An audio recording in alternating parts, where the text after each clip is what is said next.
Élection législative au Congo-Brazzaville. Le parti du président Sassou Nguesso obtient la majorité absolue.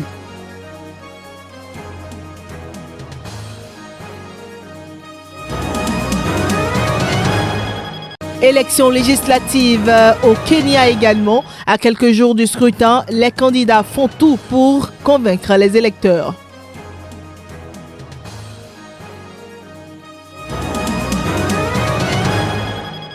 Au Rwanda, Paul Kagame tient son dernier meeting avant la présidentielle. 6 900 000 de Kenyans sont appelés aux urnes.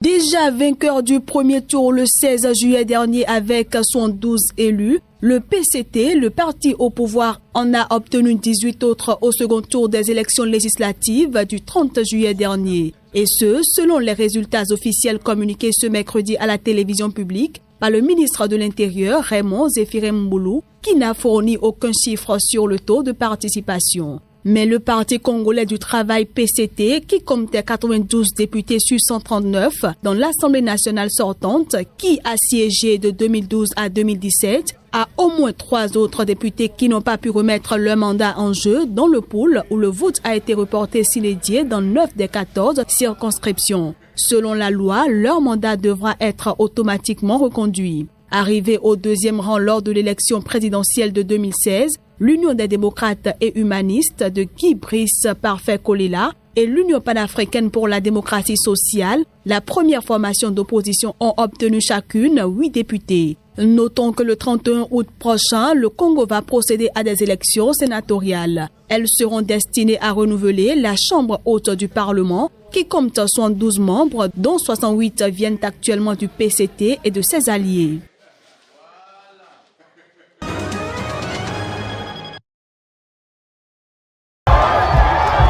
Dernier jour de campagne électorale dans une faveur exceptionnelle pour Paul Kagame. Signe de la popularité grandeur nature du président sortant, candidat à sa propre succession. Face à lui, 2 candidats de l'opposition qui ne font pas le poids. Le grand nombre n'a Dieu que pour l'homme fort de Kigali. Ses nombreuses réalisations militeraient en sa faveur.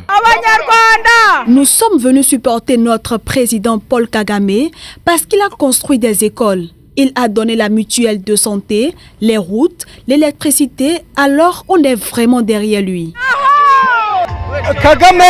Je soutiens le président Kagame parce qu'il a arrêté le génocide et aussi parce qu'il a amené le développement au Rwanda.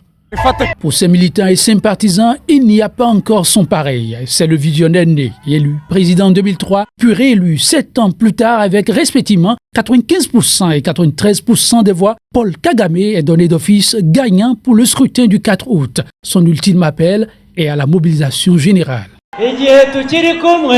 Nous savons d'où nous sommes partis, où nous sommes aujourd'hui et vers quoi nous allons. Nous avons beaucoup de problèmes. Mais nous sommes en train d'apprendre beaucoup de choses. Aussi longtemps que nous sommes ensemble, je prendrai les coups pour vous. Les gens d'ici, le 4 août, il faut aller voter pour le FPR. Une fois que vous aurez voté, tout ira mieux.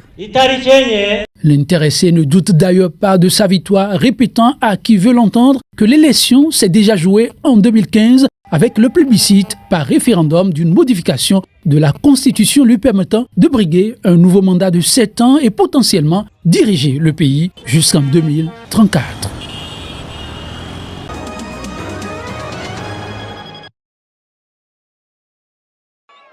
Dernière ligne droite pour Alfred Mutua, gouverneur de Machakos près de Nairobi au Kenya. En campagne pour un second mandat, le quadragénaire part à la rencontre de ses électeurs et fait le bilan de ses 4 années à la tête du comté. Doté d'un budget de 100 millions de dollars par an, le gouverneur a pu lancer de nombreux chantiers.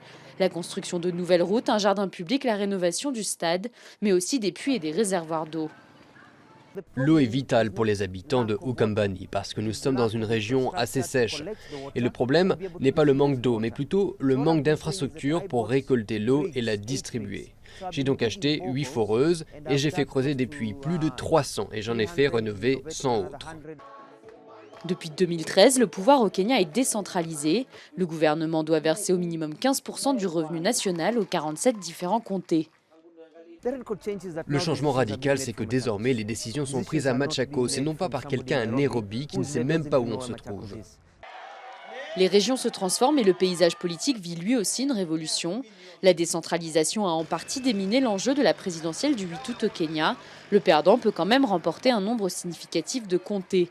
La fonction de gouverneur est soudain très attractive. Nombreux sont ceux qui veulent le pouvoir et l'argent. Des dizaines de millions de dollars sont distribués chaque année aux comtés. Mais bon, si vous leur demandez, ils vous diront qu'ils veulent changer la vie des gens au niveau local. Parce que gouverneur, après la présidence, c'est le poste le plus important. Il ne reste plus que quelques jours à Alfred Mutua pour séduire ses électeurs. Le poste de gouverneur, il le voit justement comme un tremplin avant de se lancer dans la course à la présidence kenyane en 2022.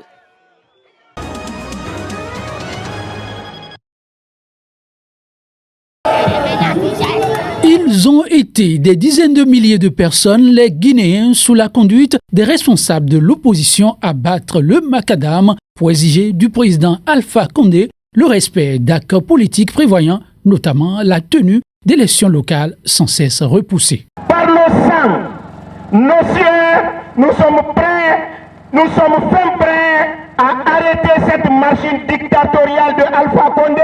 En tête du cortège ayant sillonné la capitale du pays, le chef de file de l'opposition, Cellou Dalein Diallo. Nous n'accepterons plus la fraude électorale. A volé deux mandats. En 2010, il a volé vos suffrages pour se faire proclamer président de la République. En 2015, il n'a pas organisé d'élection, il a fait une mascarade, ce qu'il a appelé un coup KO. En 2020, il faut qu'il parte. Le peuple de Guinée n'acceptera plus d'être volé.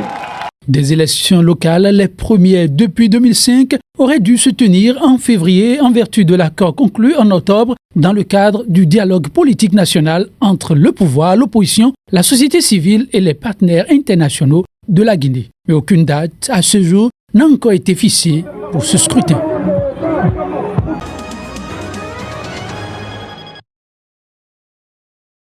Au fond de ces boyaux de terre se trouvent cachées des pierres précieuses, grande richesse du Kasaï, région au centre de la République démocratique du Congo. L'éclat des diamants du Kasaï s'est terni depuis le 12 août 2016, consacrant la mort tragique du chef coutumier Jean-Pierre Mpandi, alias Kamwina Ntsapo, tué dans un assaut militaire parce qu'il aurait défié le président Joseph Kabila. Sa mort a allumé les feux de l'insurrection des rebelles Kamwina Ntsapo, suscitant une sévère répression. Bilan d'après l'Église catholique, plus de 3000 morts, dont 2 experts de l'ONU et 1,4 million d'habitants, fuyant les atrocités, parfois jusqu'en Angola, à quelques dizaines de kilomètres vers le sud. Vers mi-décembre, on a incendié une baleinière, 2 plutôt, de l'Ange de Jéhovah, un vedette qu'on avait doté au gouvernement provincial. C'était au port de Makumbi. Après un moment, il y a eu encore des désordres, des tueries de passagers, de nos clients, ainsi de suite. Suite à cela, nous avons fait quand même un mouvement pour plaider un peu auprès du gouvernement provincial. Après, le gouvernement provincial nous a doté un peu 2 militaires à chaque descente. Nous devrons descendre avec 2 ou 4 militaires. Traversé par la rivière Kasaï qui serpente au milieu des palmiers, Chikapa et son million d'habitants vivent comme une ville assiégée et coupée du reste du monde en raison de l'insécurité sur la voie fluviale et les routes.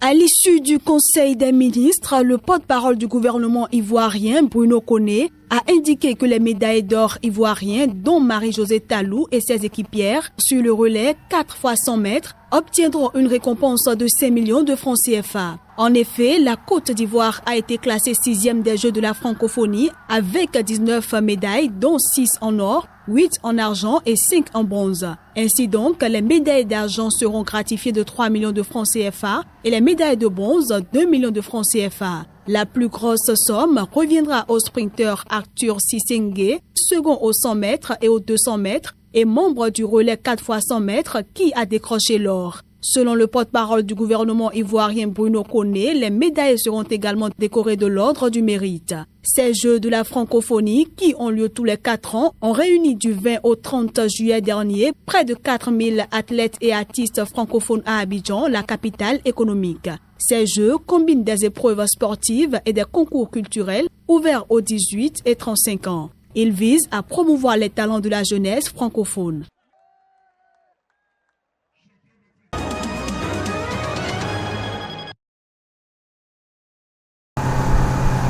Aussitôt le code de conduite adopté, aussitôt l'Italie entre en action pour limiter l'arrivée des migrants. Désormais, les règles de sauvetage en Méditerranée sont strictes.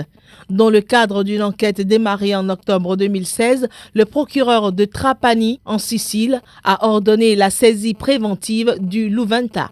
Il soupçonne l'équipage de ce bateau affrété par l'ONG allemande Juvent Rettet d'avoir adopté des comportements favorisant l'immigration illégale. Le navire a été bloqué mercredi à Lampedusa, île au sud de la Sicile et au nord de la Libye. Le procureur Ambrogio Cartosio a expliqué que des membres d'équipage de Luventa sont soupçonnés d'avoir pris à bord, escortés par des trafiquants libyens et dont les vies n'étaient pas en danger.